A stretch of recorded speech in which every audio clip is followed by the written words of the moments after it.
Hey, it's Chef Carla here. I'm going to teach you a few things about some knife skills. So the three knives that I talked about before, I have in front of me, and I'm going to show you a few things that you can cut with them and that also will really help you with the technique of how you slice things and cut things with them.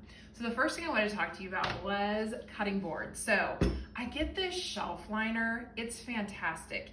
It's non-stick, and I put it underneath my board so that it doesn't move around when I'm cutting things and using it. This minimizes injuries.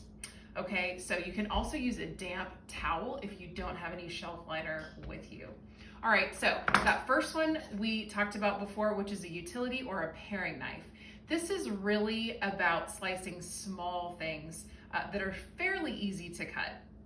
So the way that I tell my students is you want to hold a knife like you're riding a bike, okay? This is really the hand. I'm right-handed, so this is really the hand that's going to get cut, not really the one that's holding the knife.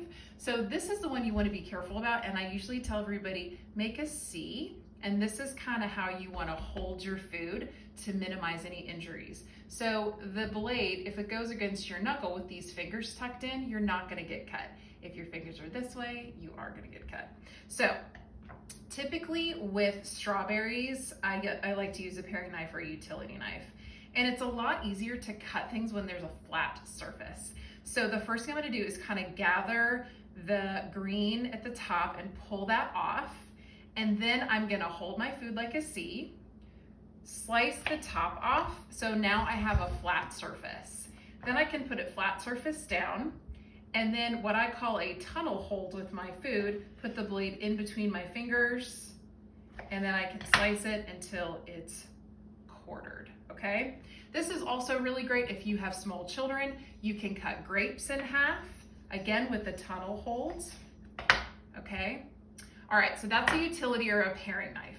Okay, so with the bread knife or the serrated knife, this is for very soft foods. So what I'm gonna cut today is a tomato.